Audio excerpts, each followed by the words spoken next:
Welcome back, my weebs and otakus. It's Otakunofuji with a special game video. Today we're going to talk about Koi Koi Japan, a Nintendo Switch game that teaches you how to play the Japanese card game Koi Koi, so maybe you'll actually understand what the hell is going on at the end of Summer Wars. It's super fun and the game actually does a really good job of teaching you. Plus, there are waifus. As always, please like and subscribe if you like this or any of our other content. Apologies to any Koi Koi experts who will undoubtedly be upset with my fast and loose and probably not 100% accurate description of the game. The point is to get folks to play Koi Koi Japan on their Switch so they can learn it themselves.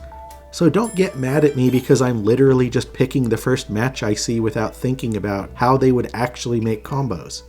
It's my first day. Koi Koi is a card game variant popular in Japan that is played with Hanafuda cards. A Hanafuda deck has 48 cards where there are 12 suits representing the months of the year, and then each suit has 4 cards with animals or birds or whatever representing each month. If you're a huge weeaboo nerd loser tool, you'll then say, actually, the Nintendo company was started in 1889 and originally made Hanafuda cards, which they still sell today in Japan.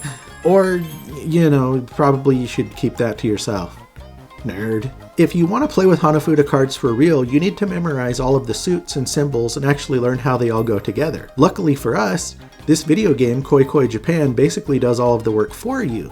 So you can get by with just the basics and don't have to memorize anything if you don't want to. I will note that it does have options to tone down how much help the game gives you, so you really could learn a lot from this if you wanted to. But there's also no shame if you just want to let the game handle the hard stuff. So, Koi Koi is a game where there are 8 cards face up on the table and you are dealt 8 cards to your hand. If a card on the table matches one in your hand, you put them both in your point pile. If you don't have a match, you have to put one of your cards on the table. Then, whether you had a match or not, you draw a card and put it on the table. If the card you draw has a match, you put both cards into your point pile, then it's your opponent's turn. The idea is that you're collecting matched cards into your point pile in order to make specific combinations of cards called yaku. The various yaku are worth different amounts of points that all contribute to determining the ultimate winner of the game after several rounds. If you get a yaku, you have the choice to either stop the round and add up your points, or you can call Koi Koi to keep that round going in order to potentially get more points. If, however, you call Koi Koi and your opponent forms their own yaku before you get another one, then your opponent gets double the points and you get 0. So there is a risk involved between trying to get more points for yourself or potentially having your opponent get a lucky draw and take all the points. This is where learning how to recognize all of the different cards as well as how they combine into yaku would help immensely when you play. You can see what cards your opponent already has in their point piles and can tell how close or far they are from making a yaku and stealing the round if you call Koi Koi.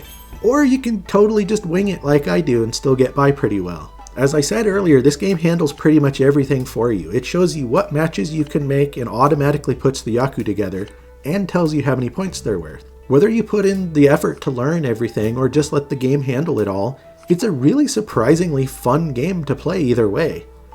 Koi Koi is really fast paced, where matches can either go for multiple quick rounds, or you could get an incredibly lucky draw and get the overall win in just one hand.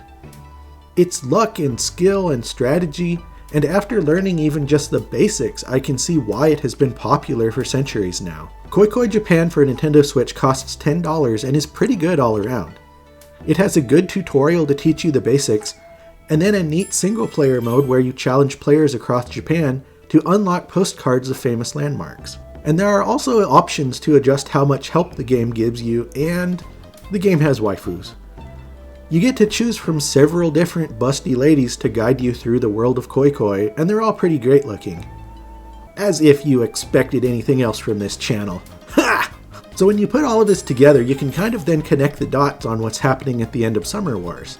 It all goes by so fast in the movie that it's still really hard to tell though. It has to be noted that the movie is skipping tons of turns and not remotely showing everything that is actually happening in the game, which makes it all the more confusing for outsiders like us to watch. Just know that the computer lady voice is constantly calling out yaku combinations, and that when they're all screaming Koi Koi, they're actually being pretty risky considering the stakes they're playing with in the movie. Basically, just remember there's tons of stuff happening we aren't seeing, which makes it come across as kind of nonsensical. Obviously, however, having a basic knowledge of the game will help you fill in the gaps and make it seem slightly less crazy and random. Knowing what I know now, I'd also say it's kind of funny how at the very end of the match in the movie, you see everyone around the world yelling "Koi Koi!" when almost assuredly 99% of them have zero idea what it means. But it does definitely make for a very exciting finale, doesn't it? Man, I love Summer Wars. Now I mostly know what the heck is going on, thanks to playing Koi Koi Japan on Nintendo Switch. The game is pretty great. It has tons of options and features, and it's only $10. If you're interested even a tiny bit in learning Koi Koi, it's definitely worth picking up. Thanks a lot for watching. Please like and subscribe and check out Otakunofuji.com.